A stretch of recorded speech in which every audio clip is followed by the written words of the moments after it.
Hello everyone, welcome to IT Twist. Gaurav here. If you are not subscribed to this channel, please hit the subscribe button below and get notified about latest technologies and programming. Today we will cover a topic which most of the developers lack in understanding, that is CORS. In this video, I will let you know about different concepts, that is, what is CORS, why we use it, what is single and pre-flighted requests, and most importantly, in the end I will show you a working demo of all. After covering this, all of you will have an in-depth understanding of CORS. Let's get started. If you can see on the top of my screen, I'm sure you might have seen this CORS error if you have ever worked with calling an external API from your application. I see many people just download an extension from a browser which will bypass this error, but that is a very wrong choice. Before digging deep into CORS, let me tell you this is not an error, this is a standard.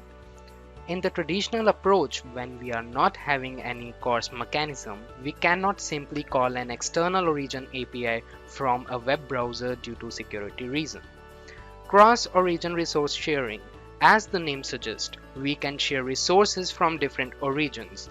Moreover, cross-origin resource sharing mechanism uses additional HTTP headers to tell web browser that web applications running at one origin can access the resources from the different origins.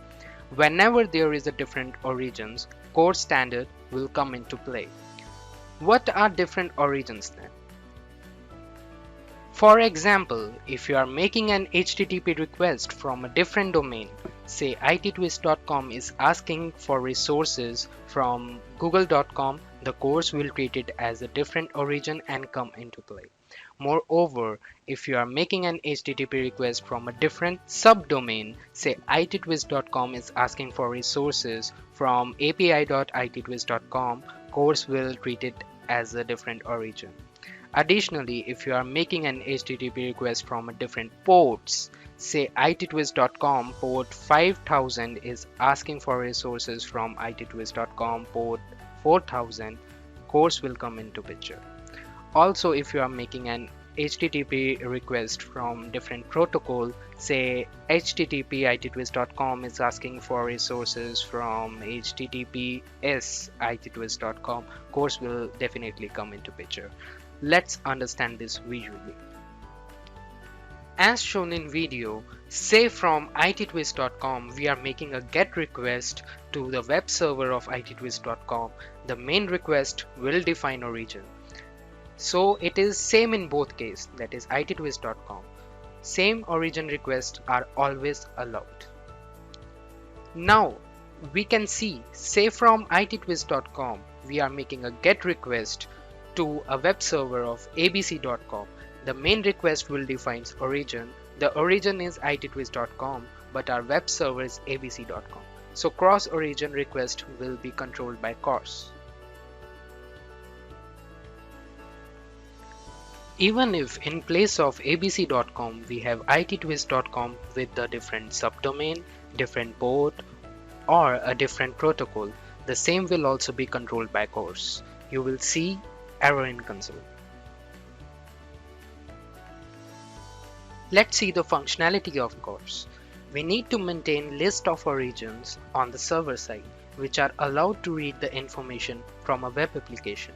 I will show you in the demo what is meant by this. Secondly, the HTTP methods which can cause side effects on server. There is a pre-flight request sent to the server, which will be done with options request method having details of headers and methods. If it is approved by server, an actual request is made. Let me show you by an example. Let's go to our example. Let's see, ittwist.com made an request to abc.com. So these are the options, the pre-flight request that we are sending to our web server with the options request method. We will send origin ittwist.com, indicating the origin is ittwist.com, and access control request method indicating which request you are making. Here it is posts, and access control request headers which is content type. So after that, web server will give us a response back with an HTTP 200 status, indicating that allow origin, that it granted permission to execute the post request, which is maintained on access control request method that we have indicated in the options, and it also indicated the access control max age, which is 84600. As I told you earlier, after the pre-flight request, we made the actual request. So here we are making the actual request, which is none other than post, which we indicated in our options parameter. So we are making post request, and origin is ittwist.com, and access control request method as it is post, and headers we are attaching content type. This is just for an example. So after that, after doing these particular execution in the server, we specified each and everything on the server, and server will send us a response back indicating that this request has been accepted and everything has been made. So as you can see, there is HTTP 200 OK status, and allow control allow origin is ittwist.com. So it means it granted the permission to execute the post request in ittwist.com, and it carried out really successfully.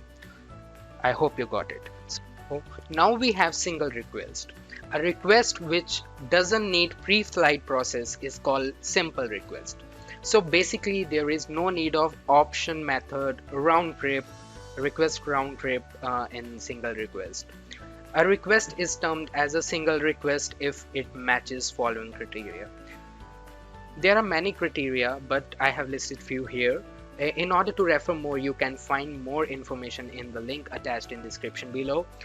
If you see point number 2, we have some allowed headers in the request, which when will met, browser doesn't fire any options method request called pre-flight request before making actual request. Just see, we have allowed header as text plain, but not application.js.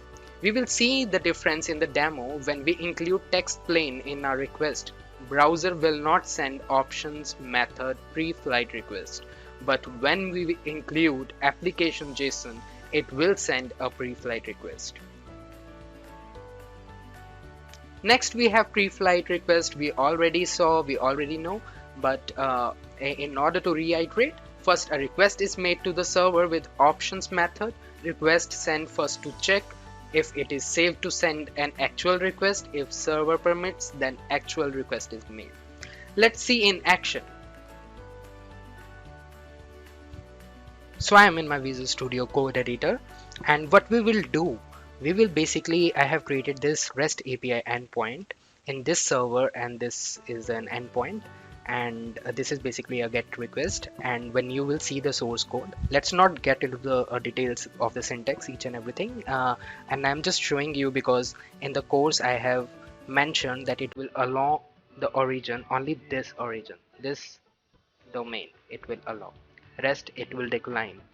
When I will call this server request from our local host, then it will result into a CORS error. So let's go back to our Visual Studio Code.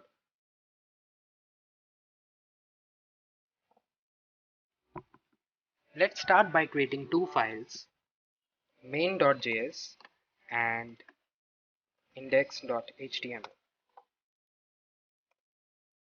Let's integrate our script within our HTML. Script type text JavaScript, and let's give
data. And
for course, and if you have any query, please comment in the comment section below, and please don't forget to hit like and subscribe button.